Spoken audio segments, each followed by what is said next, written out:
Shalom friends, Akiv here, inviting you to a very special free webinar I'll be giving this Sunday at 1 p.m. Eastern Time in celebration of Hanukkah in general and specifically Hanukkah here in Israel. You can go to israel5.org/webinar to sign up for free or click on the link below. We'll be focusing on how the Hanukkah story inspired the early Zionist leaders. We'll take a look at how modern Israelis celebrate Hanukkah in the modern Jewish state. We'll also be taking a look at modern Maccabee warriors and heroes of the Jewish people, people who have done tremendous things over the years for the Jewish people, and specifically during these past 2 years of war, and how they are ensuring and making sure that the Jewish people have a safe and secure Jewish state for many, many years to come. We'll also take a fun look at the Israeli culinary world around Hanukkah and the incredible and exquisite and delicious donuts that they put out every year, only around Hanukkah time, for the Hanukkah celebration. Join me this Sunday, 1 p.m. Eastern Time. You can click on the link below or go to israel5.org/webinar to sign up for free. Hope to see you there. All the best, my friends, and be well. In this week's Torah portion, we're learning about dreams and family feuds. Let's explore. Shalom, my friends. This is Akiva Gerst with Israel in 5, where we give you everything Israel in 5 minutes. Please like and subscribe. And if you have any questions, want to keep the conversation going, please do so below in the comments.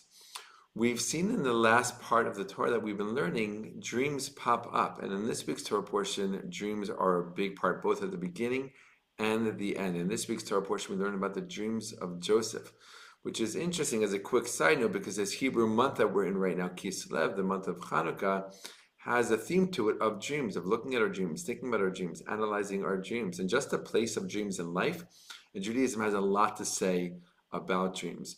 And in this week's Torah portion, at the very beginning, Joseph is having a dream, basically about his family bowing down to him. He has two different dreams, and he shares these dreams with his brothers, and as a result, they really increased their jealousy towards him, and unfortunately their hate towards him. Right? They were already jealous, we learn, because their father Jacob had a special place in his heart specifically for Joseph. Right? He was the one born to him at an older age, and the brothers were already jealous. And then when Joseph had these dreams of all the family members, including his parents, bowing down to him, basically, and then Joseph told the brothers about those dreams, their jealousy increased, and again it turned into hate. And that's what opens up the whole story to one of the hardest parts, I think, of the Torah, is that the brothers sold him into slavery. Right? We see over the last many Torah portions, we see this theme of family feuds, right? There's conflict between Ishmael and Isaac. There's big conflict between Jacob and Esau. And in this generation, the 12 sons, it takes a whole nother level, right? Now things are getting really bad. And the brothers hate their brother, Joseph, so much that they're willing to sell him. And of course, that opens up the whole story that we'll be learning over the next few different Torah portions over the next few weeks of Joseph in Egypt and everyone going down to Egypt and eventually the slavery in Egypt, right? It's all connected. It already really begins with the sale of Joseph. And I think, there's something really important for us to learn from this, right? This idea of family feuds. Family feuds, it's a theme in life. A lot of families have it. They have conflict, right? There's things that are going on between different family members. We see it in the Torah. We see it in our own lives. We see it in our in real life. And I think something that we can extract from that, right? We're always looking for something to extract from the weekly Torah portion that we can bring into our lives to help us improve our lives.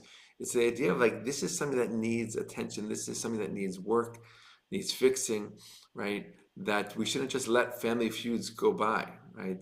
Just say, oh, that's just part of life. That's just how it is. No, it might be happening. It might be part of your life, our lives, but it's not good, right? It's something that we should invest in to heal and to fix, right? And there's a reason why that conflict is happening.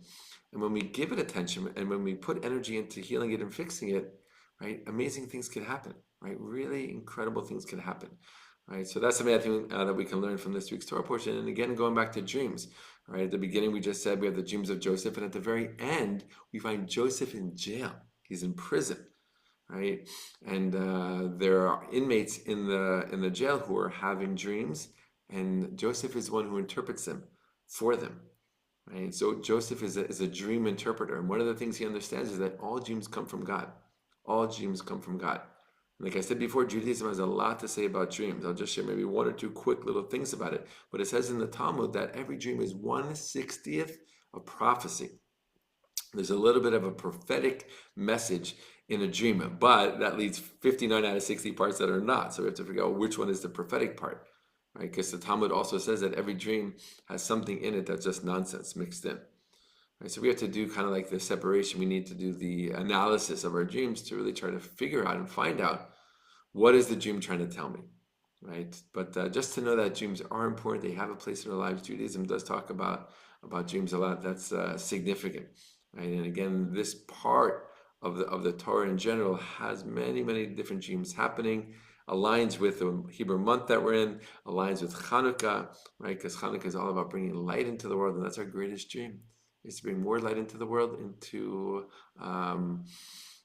countries and places and regions and communities and families, right, in order to heal the world. And that's the greatest dream I think that we can possibly have, right, is a world that is healed, a world that is fixed. And that's the ultimate dream, mission, and vision of the Jewish tradition. So wishing everyone a wonderful and restful and peaceful Shabbat Shalom.